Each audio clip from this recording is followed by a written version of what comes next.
साहब कांशीराम कहते थे उस आंदोलन का कोई औचित्य नहीं है जब तक वो आंदोलन सरकार की कुर्सी को ना हिलाता हो।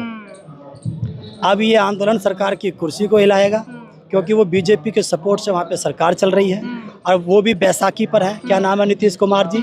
अब ये आंदोलन देशव्यापी विश्वव्यापी बनेगा। अब इसमें आप जैसे हम जैसे लोग भी वहाँ पर पहुँचेंगे।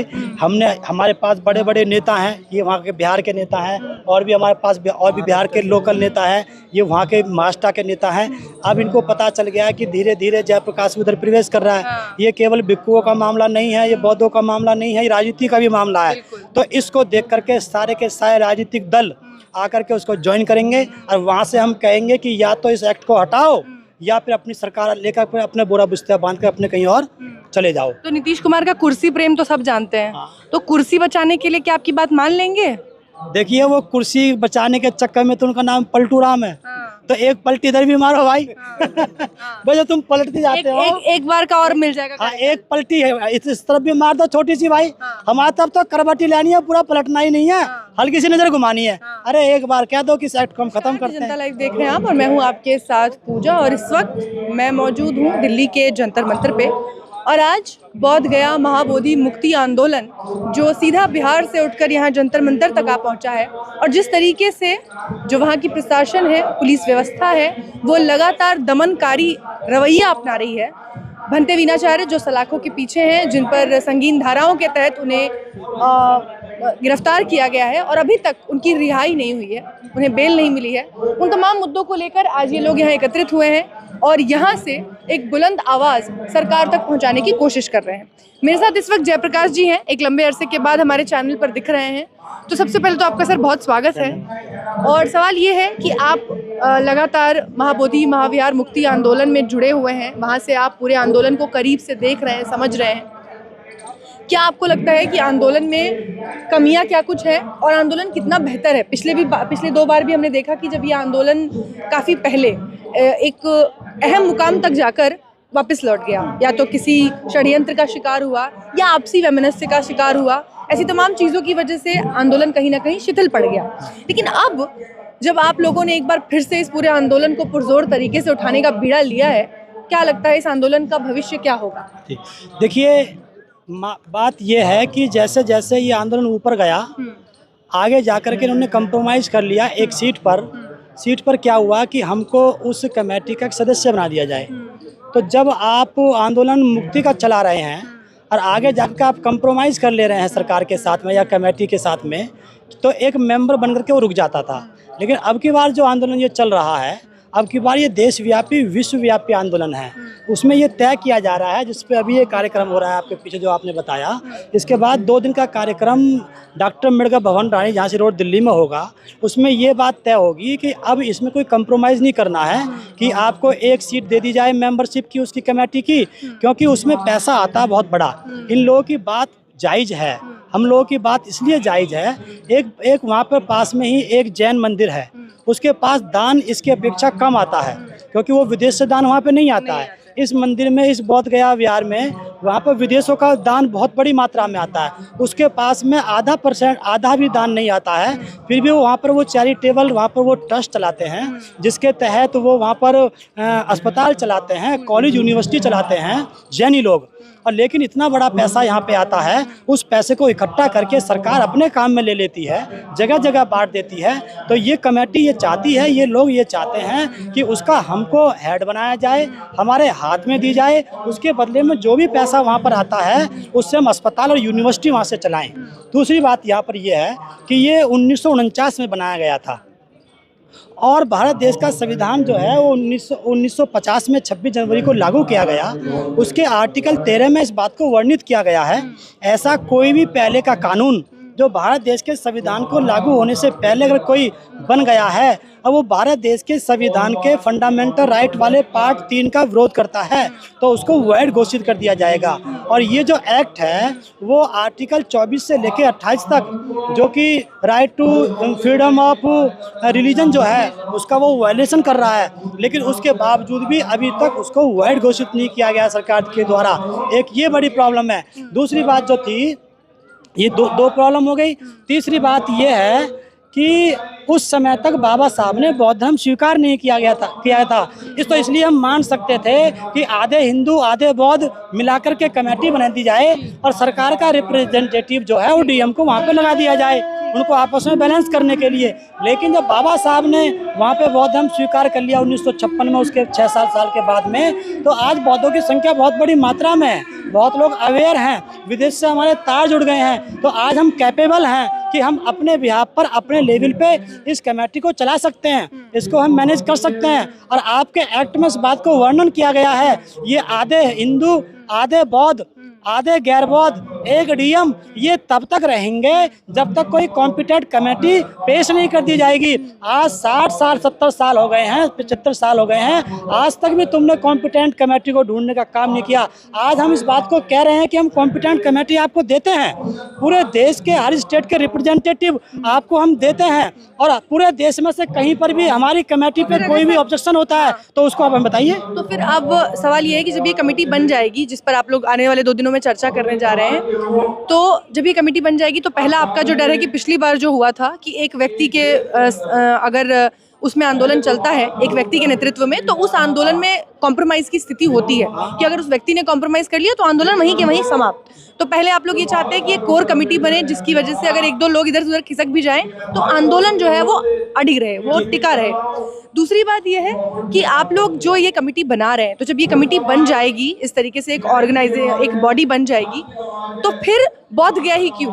जितने अलग बौद्ध स्थल है, जो कुशीनगर हो गया या आपका अगर हम बात करें मध्य प्रदेश की बात करें, जितने भी तमाम जो जगह है, उन तमाम बौद्ध जगहों को, बौद्ध मंदिरों को फिर तो आप लोग ऑर्गेनाइज कर सकते हैं, आप लोग उसको चला सकते हैं। फिर वहाँ सरकार को फिर आपको वो पूरा वो चाहिए, उसका फिर आधिपत्य चाहिए। हाँ, देखिए बात आपकी जायज़ है। अगर आप उसको पढ़ते हैं तो वो कंबाइंड कमेटी बनाई जा रही है, वो कोऑर्डिनेशन कमेटी बनाई जा रही है। तो इसमें ये बात रखी जाएगी कि केवल एक बौद्ध विहार ये वाला ही नहीं, महाबौद्धि वाला, पूरे देश में जितने भी बौद्ध विहार हैं उसमें हम अपनी बात रखेंगे कि जो पूरी तरीके से इन्होंने हिंदूवादी घोषित कर दिए हैं, अगर उनको हम छेड़छाड़ करते हैं तो हो सकता है कि देश में गृह युद्ध हो जाए। लेकिन जिन पे जो झलक है अभी भी बची हुई है, जो दब नहीं पाए हैं, जैसे अजंता एलोरा की गुफाएं हैं या और भी चीज़ें हैं जो अभी भी झलक है, जो कहती है कि ये बौद्धों की विरासत है, तो उसको हम लोग निकालने के लिए उस कमेटी में प्रस्ताव रखेंगे कि हम सरकार से बात करें, हमारे एक एक चीज़ को निकाला जाए, वहाँ तक निकाला जाए जहाँ तक कोई बहुत बड़ा गृह युद्ध होने की संभावना नहीं है। जैसे मान लो किसी बालाजी त्रिपाठी को घोषित ही कर दिया, चलो भाई तुम ले जाओ, हम अपने बुद्ध विहार बना लेंगे, वो भी तो कभी बनाए गए थे। लेकिन जितना हो सकेगा ज़्यादा से ज़्यादा, इसके साथ साथ हम ज़्यादा से ज़्यादा जो विरासत है जो जुड़ी हुई है भगवान बुद्ध से, उन सबको वापस लाने के प्रस्ताव। देखिए जयप्रकाश जी, जब आप ये बात करते हैं तो 2 सवाल और निकल के आते हैं। पहला ये कि जब सरकार एक महाबोधि महाविहार नहीं छोड़ने को तैयार है, क्योंकि वहाँ एक मोटा चंदा आता है जिस पर एक तबका कब्जा करके बैठा है, ऐसे में फिर जहाँ से बहुत सारा सरकार को डोनेशन मिल रहा है अलग अलग देशों से, तमाम जगहों से, वो कैसे छोड़ देगी सरकार? और दूसरी बात ये, दूसरा सवाल ये कि जो बाकी माइनॉरिटीज़ हैं, अगर आप जैन धर्म की बात करें, माइनॉरिटी वो भी हैं, लेकिन वो अपना ऑर्गेनाइजेशन उनके पास है, वो एक तरीके से उसे चलाते हैं और बहुत ही मेंटेन तरीके से अपने ही धर्म के लोगों को उसका फ़ायदा भी मिलता है। स्कूल चलाते हैं बड़े बड़े और उनके कॉलेजेस चलते हैं, डेवलपमेंट वो अपने समाज का बहुत ही बेहतरीन उसमें यूज़ करते हैं। बौद्ध धर्म में वो अब तक क्यों नहीं हो पाया, और आगे होगा तो कैसे होगा? बात जायज़ है। देखिए, जैन धर्म से इनको इसलिए ऑब्जेक्शन नहीं है क्योंकि जैन धर्म हिंदू धर्म से मिलता हुआ है। अच्छा। जिस धर्म के अंदर हिंदू धर्म से सिमिलरिटीज होंगी, जो ऑब्जेक्शन नहीं करेगा हिंदू धर्म का, जातिवाद का विरोध नहीं करेगा, ऊंच नीच का विरोध नहीं करेगा, उसको स्वीकृति दे देगा, उनको उन धर्मों से इन लोगों को कोई दिक्कत नहीं है। वो तो कहते हैं कि बुद्ध भी हमारे ही हैं। देखिए, बुद्ध उनके नहीं हैं, बुद्ध की विचारधारा और हिंदू धर्म की विचारधारा अलग अलग है। भगवान बुद्ध के सारे प्रिंसिपल्स उनकी विचारधारा के खिलाफ हैं। भगवान बुद्ध की उत्पत्ति उस व्यवस्था के खिलाफ हुई है। दोनों का अध्ययन करेंगे, दोनों एक दूसरे के बिल्कुल ध्रुव विरोधी हैं, वो कहीं एक नहीं है। ये इसलिए बोलते हैं, जैसे गांधी जी कहते थे कि अछूत मेरे हैं, डॉक्टर अम्बेडकर कहते थे कि अछूतों का नेता मैं हूँ, गांधी कहते थे कि अछूतों का नेता मैं हूँ। ऐसे जैसे गांधी अछूतों के नेता बनते थे दिखावे के लिए कि कहीं अछूत लोग अलग से अपना रिप्रेजेंटेशन ना ले लें अंग्रेजों से, ऐसे ही ये लोग बौद्ध धर्म के लोगों को ये कहते हैं कि ये हमारे हैं, जिससे कि ये अलग मांग ना करें। लेकिन है दोनों में अंतर, इसलिए इसमें अंतर है, ये इसमें दिखावा करते हैं। वो तो इतना अपना मानते हैं कि बौद्ध गया में शिवलिंग की पूजा करवा रहे गवर्नर से। हाँ, यही तो उनका कुठाराघात है। जबकि वहाँ पर वो अशोक स्तंभ था, उसके ऊपर भगवान बुद्ध की स्टैचू थी, वो रोज एक एक कंकड़ी उसकी तोड़ते हैं। ये लोग बहुत लंबे समय तक की, आगे तक की प्लानिंग करते हैं। एक एक कभी कान तोड़ देते हैं, कभी उसका जो है उसकी नाक तोड़ देते हैं। ऐसे करते करते उसे गोल कर दिया, और गोल करने के बाद बोले शिवलिंग है।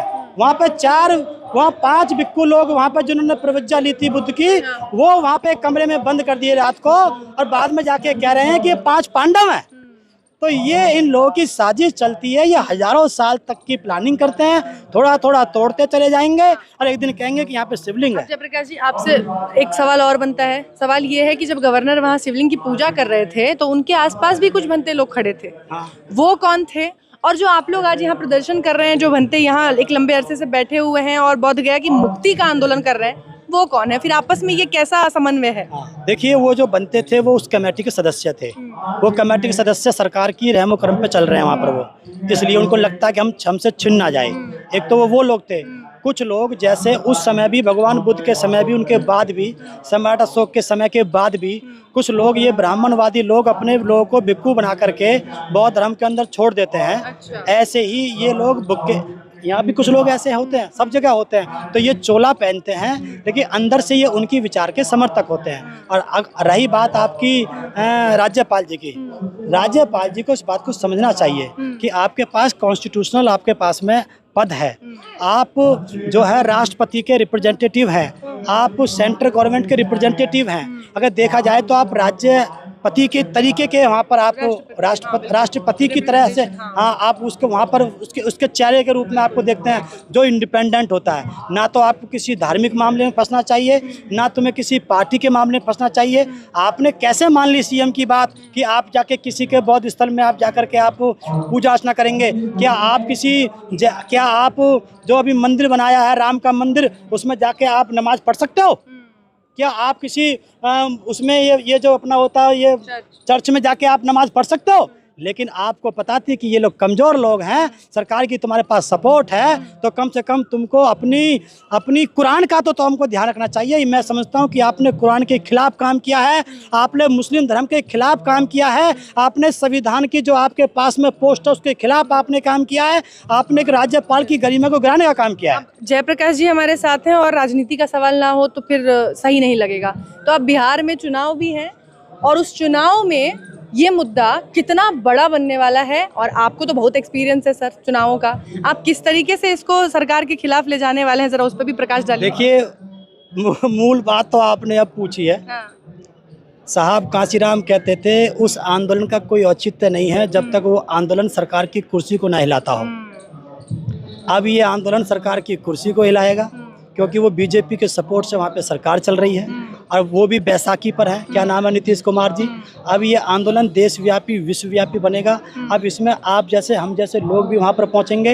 हमारे पास बड़े बड़े नेता हैं, ये वहाँ के बिहार के नेता हैं, और भी हमारे पास और भी बिहार के लोकल नेता हैं, ये वहाँ के महाराष्ट्र के नेता हैं। अब इनको पता चल गया है कि धीरे धीरे जयप्रकाश उधर प्रवेश कर रहा है। ये केवल भिक्खुओं का मामला नहीं है, ये बौद्धों का मामला नहीं है, ये राजनीति का भी मामला है।